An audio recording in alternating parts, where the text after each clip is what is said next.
Chers frères et sœurs, bien-aimés dans les Seigneurs et les amis invités, je vous salue dans le précieux nom de Jésus. Alors nous sommes ici au centre Amélie de Laval pour une activité toute spéciale, surtout pour parler un peu du 506e anniversaire de la réforme protestante ici au Québec, et aussi pour commémorer le 4e anniversaire du réseau chrétien Foi et Action. En fait, le réseau chrétien Foi et Action, c'est deux activités pratiquement se combinent, et puis ça fait, c'est ça qui explique votre présence aujourd'hui avec nous. Alors je vous dis merci. Merci à tous nos chers invités. Merci à tous les membres du réseau. Alors le réseau chrétien Foi et Action, c'est un ministère d'évangélisation, de formation et d'édification. Ce ministère a pris naissance ici à Montréal en 2019. Et à partir de 2020, nous avons commencé par sensibiliser les croyants sur certaines thématiques, mais surtout en lien à la réalité du protestantisme évangélique. Ainsi, en 2020, nous avions organisé notre première conférence sur la réforme à Saint-Léonard. En 2021, nous étions à Terrebonne. Et cette année, vous êtes avec nous ici à Laval pour cette activité si spéciale. Alors, mes frères et sœurs bien-aimés dans les Seigneurs, si vous êtes là, c'est parce que tout simplement, vous êtes à certain niveau concernés par la question de la foi croyante, la foi chrétienne. Et c'est pourquoi nous sommes présents. En quelque sorte, nous avons pensé cette activité juste pour vous aider à réfléchir davantage sur l'orientation que nous devons donner à l'Église d'aujourd'hui. Quelle Église? Et comment l'Église doit se positionner par rapport à l'enseignement de la réforme. Nous ne sommes pas là juste pour parler comme tel de Martin Luther ou bien de la réforme dans son approche un peu historique, mais nous allons surtout aborder une thématique en lien avec la foi qui c'est la bienveillance. Alors moi j'ai bien compris que la bienveillance c'est un sujet central. Ça doit faire partir, ça doit être au cœur de l'Église chrétienne. Et une Église qui n'est pas bienveillante, à certains niveaux, c'est une Église qui est pratiquement écartée de l'idéal de la réforme.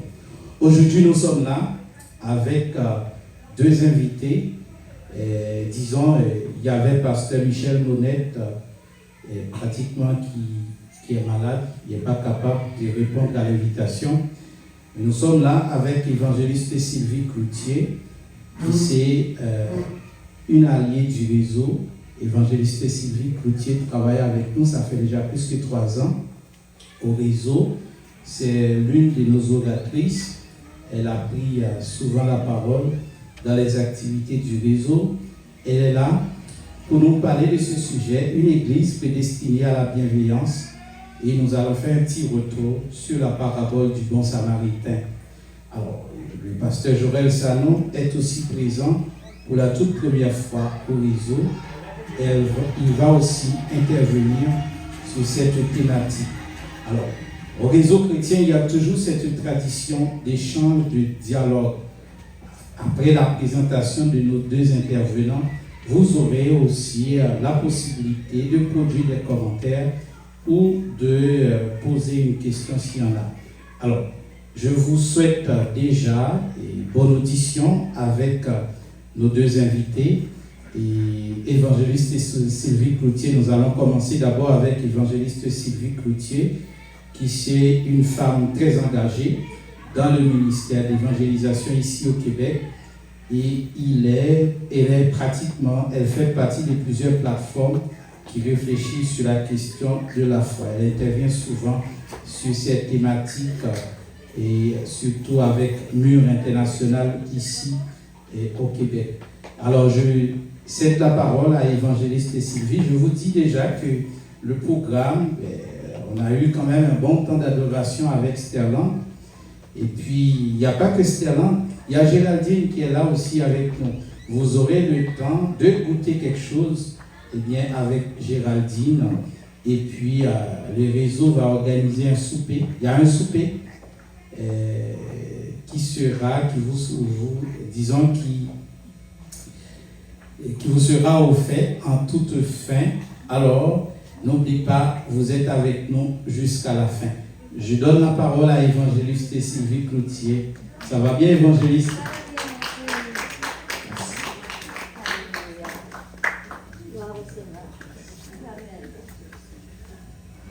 Alléluia. N'est-ce pas que nous avons un fondateur de ce réseau extraordinaire, à la personne de Pasteur Dorius. Merci Dieu. C'est un frère, c'est aussi un ami. Et les amis de mes amis sont mes amis. Alors vous êtes tous mes amis ce soir. Amen, les amis de Jésus principalement. Alors je rends gloire au Seigneur d'être ici avec vous tous.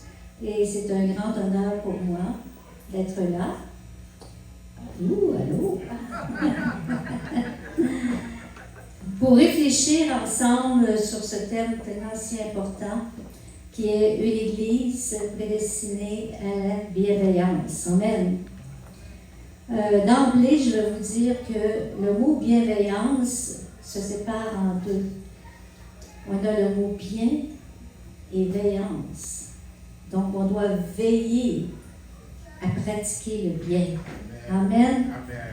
Et la bienveillance, comme on va voir un peu dans ce que je vous apporte aujourd'hui, va produire la bienfaisance. Faire le bien. Mais ça commence en veillant à faire le bien. On y pense, on y réfléchit. Ça travaille en nous et on produit des œuvres de bienfaisance. Amen. Alors je vais prier. Seigneur Jésus, je ne veux pas être celle qui va prendre la parole aujourd'hui. Je veux que ce soit ton esprit en moi. Seigneur, je m'efface afin que tu puisses paraître, Seigneur. Ô Dieu Tout-Puissant, Seigneur, tu as une parole pour ce peuple, pour tous ceux qui nous écoutent. Seigneur, le texte est là, mais tu peux aller au-delà. Seigneur, utilise-moi, ici même, pour ta gloire, au nom de Jésus. Amen. Et c'est pas très surprenant que ce thème soit abordé par un ministère qui s'appelle Réseau Foi et Action. Foi, j'ai parlé parce que j'ai cru. Et parce que j'ai cru, je ferai des actions. Amen. Alors c'est merveilleux aussi comme vraiment le titre de votre ministère, Pasteur, merci Dieu, qui m'a toujours beaucoup interloqué, j'aime beaucoup. Amen. Alors nous aurons vite fait de comprendre dans notre société, dans notre monde, que deux forces s'opposent continuellement, le bien et le mal. Continuellement dans toutes les sphères de notre vie et de la vie en général. Jésus, notre Seigneur, en venant dans ce monde, est venu combattre les forces humaines, les démanteler, les anéantir sur son chemin personnel même. Il est écrit que Jésus, durant son ministère sur terre, allait de lieu en lieu, faisant le bien, et guérissait tous ceux qui étaient sous l'empire du diable.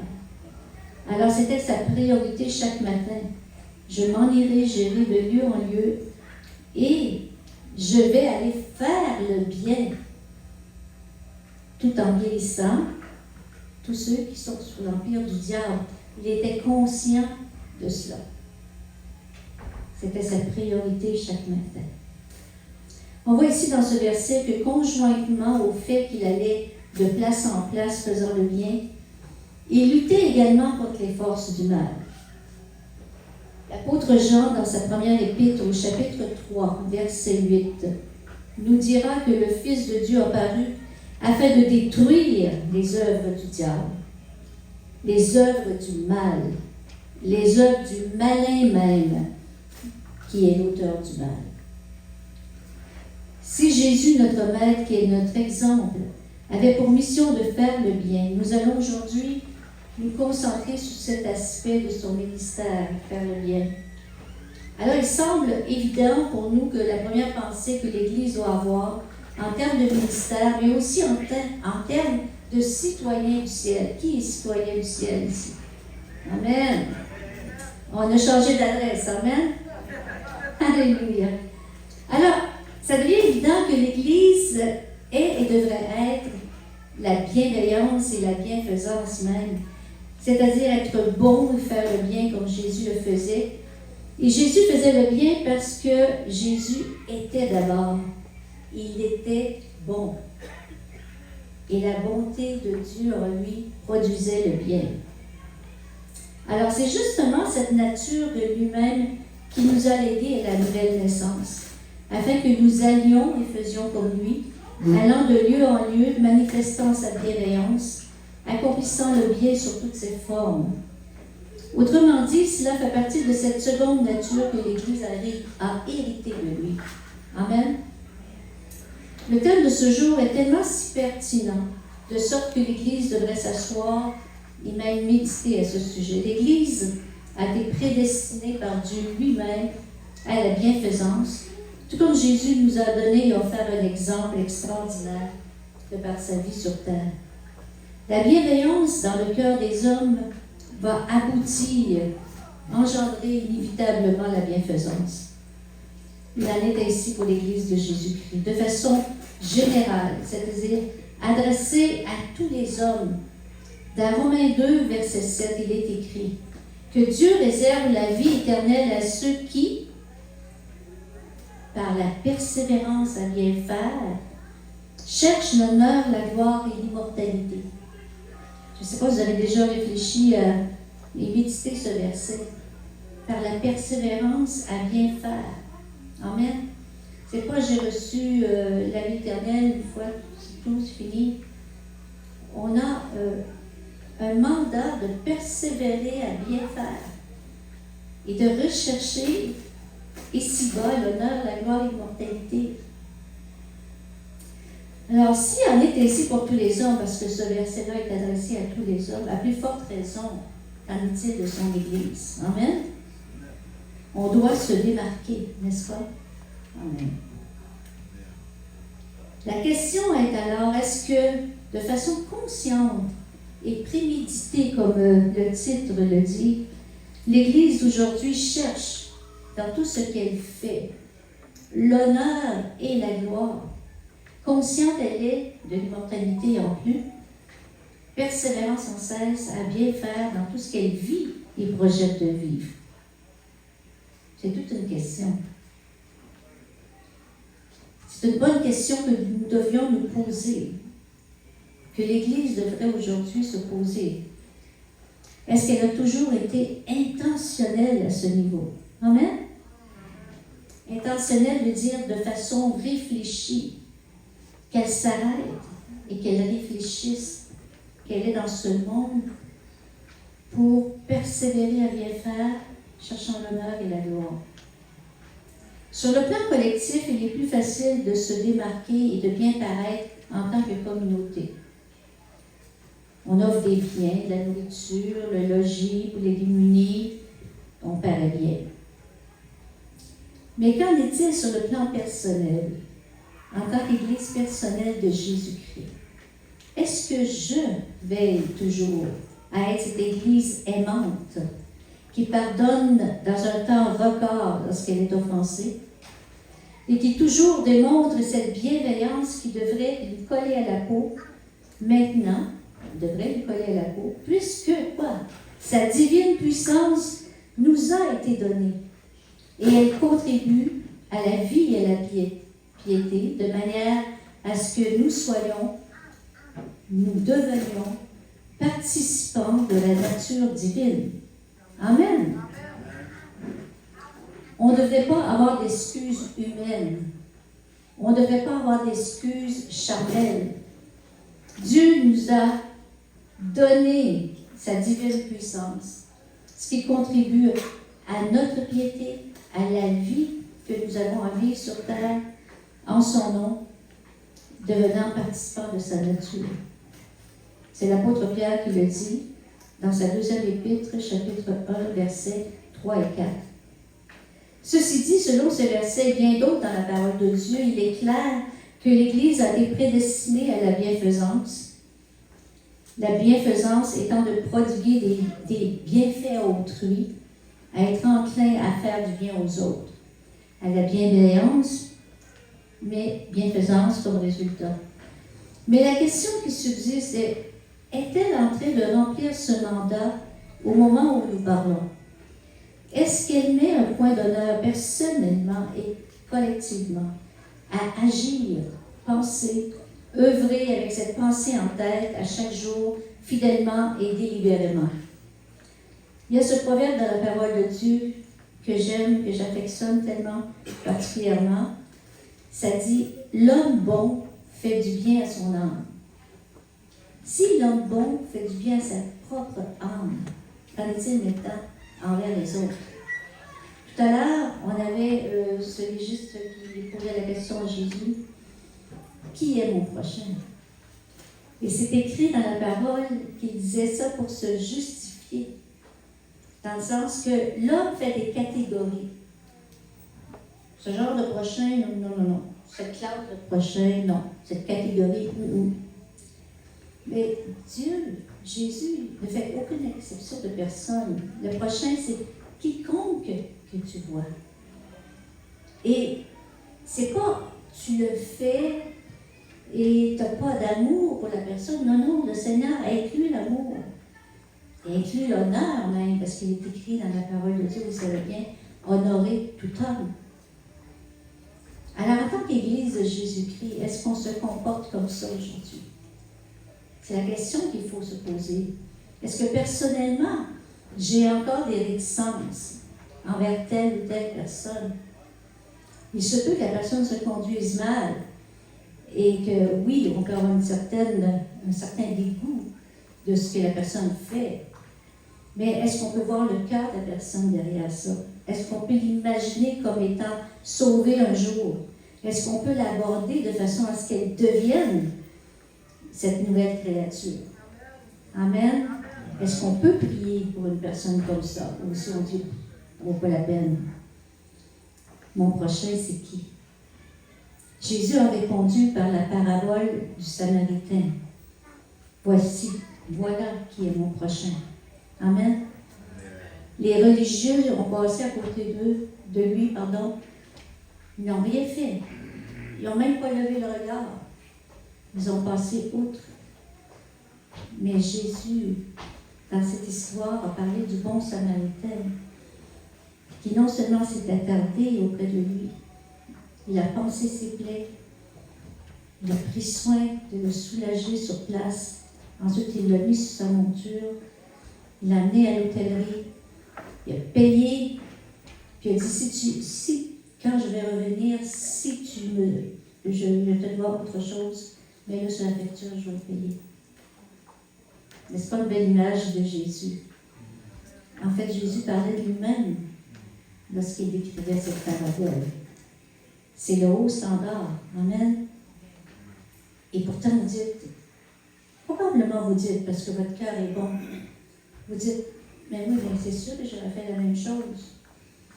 Puis là, on blâme le Lévite, puis le sacrificateur de ne pas l'avoir fait, et on les blâme à raison. Et non à tort, à raison. Nous faisons bien de les blâmer. Ils auraient dû, étant donné la connaissance qu'ils ont des Écritures. Alors, qui est mon prochain? Alors, ce proverbe dit, l'homme bon fait du bien à son âme. La bienfaisance provient d'un cœur qui est au préalable bon. Jésus faisait le bien parce que la bonté l'habitait. En tant qu'Église, nous devons non seulement rechercher à faire du bien autour de nous, mais principalement et au préalable rechercher à être bon. Non de nous-mêmes, mais de chercher Dieu, rechercher le fruit de l'Esprit, la plénitude de sa nature dans l'intimité avec lui. Amen. Chercher sa bonté et chercher à être comme lui dans sa bonté. Et pour ça, il faut se regarder dans le miroir de la parole, le miroir de la parole et dire je ne suis pas encore comme ça. Oups! Non. Être prêt à se corriger. Hein? Se soustraire de l'orgueil, être humble devant Dieu, puis être honnête. Parce que la parole de Dieu ne profite que dans un cœur honnête et bon. Ça, c'est valable quand on accepte le Seigneur. Mais si on laisse durcir la terre, ce n'est plus un cœur honnête et bon. Il se peut qu'on redevienne orgueilleux et méchant même. Alors, il faut toujours veiller à cultiver la bonté de Dieu dans notre cœur et savoir que cette bonté vient de lui. Parce que le Seigneur a dit, qui a-t-il? Tu m'appelles bon, il n'y a personne de bon, sinon Dieu. Cette bonté vient de Dieu. Alors, on la recherche auprès de lui dans l'intimité avec lui. Cultiver à notre cœur cette bonté fera de nous des êtres renouvelés dans notre intelligence et dans nos cœurs. Et lorsque nous poserons des actions, elles seront véritablement bienfaisantes. De sorte que les gens verront plus notre cœur avec lequel nous avons fait les choses que les choses elles-mêmes. Et cela bien que nos actions auront été là pour répondre à de grands besoins dans leur vie. Amen. Celui que nous appelons le bon Samaritain, qui s'est arrêté près de cet homme laissé pour mort par la main des brigands, ne s'est pas mérité ce titre en vain. Ce qui le caractérise et l'a caractérisé est bien sûr le secours qu'il a apporté à cet homme blessé, alors que d'autres avant lui avaient passé outre.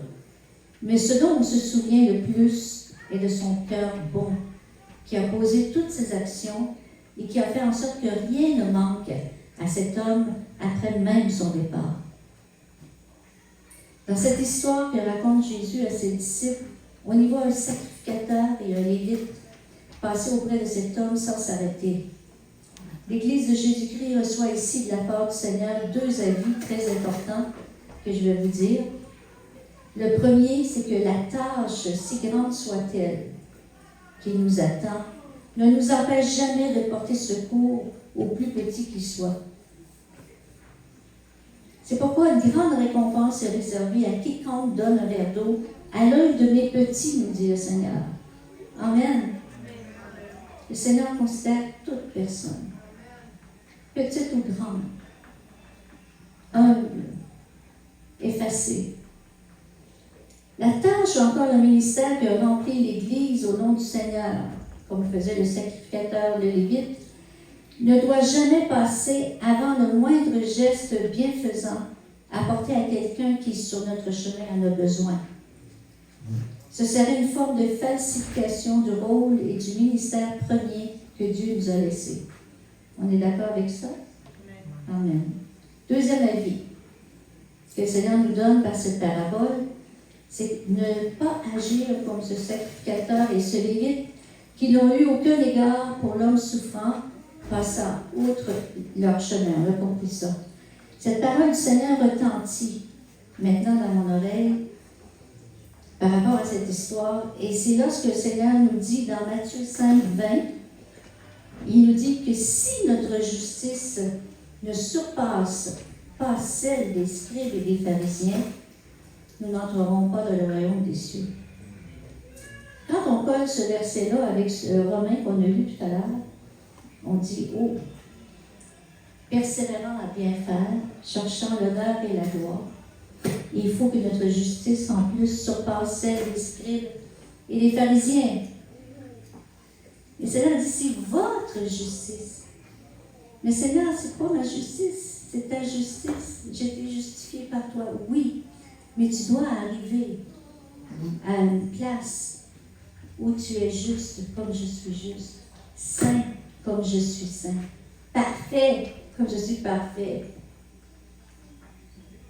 Alors c'est un exercice, c'est une recherche continuelle, jusqu'à un jour, il viendra, nous serons enlevés, nous serons changés en un clin d'œil. Mais en attendant, le Seigneur veut nous voir travailler sur nous-mêmes.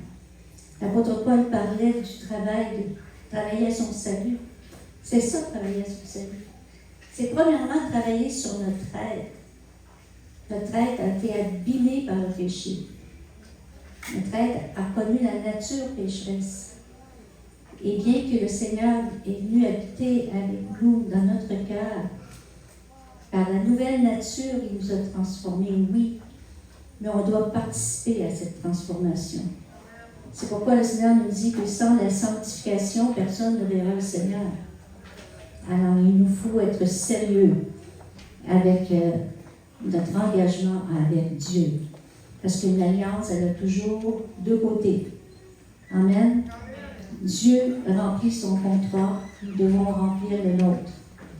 Alléluia. Alors, ce personnage de la parabole du bon samaritain, n'est-ce pas l'image de notre Seigneur Jésus-Christ? L'Église de Jésus-Christ sur la terre doit véritablement se distinguer de tout ce qui se fait de religion erronée dans le monde. Donc, quand le Seigneur nous demande que notre justice surpasse celle des scribes et des pharisiens, c'est sûr qu'on fait voir la justice que Dieu nous a donnée. Mais, comme je disais, il faut travailler à cela. L'Église doit se distinguer au travers de toutes ces religions, parce que souvent on nous demande, mais qu'est-ce que vous avez de plus que nous? Et ça nous embête de répondre. Parce que, oui, on a beaucoup à dire, mais est-ce qu'ils sont vraiment ouverts juste à poser cette question-là? On sait bien que c'est une attrape. Comme Jésus qui souvent se faisait arrêter par les scribes, les pharisiens, pour le mettre en boîte, pour poser des questions, pour l'éprouver. Mais l'Église de Jésus-Christ doit être la preuve vivante devant les hommes que Dieu existe réellement. Et que elle, l'Église, est digne de confiance quand elle parle en son nom. Qui, avant Jésus, avant qu'il ne vienne dans notre vie, a su penser nos cœurs et nos plaies?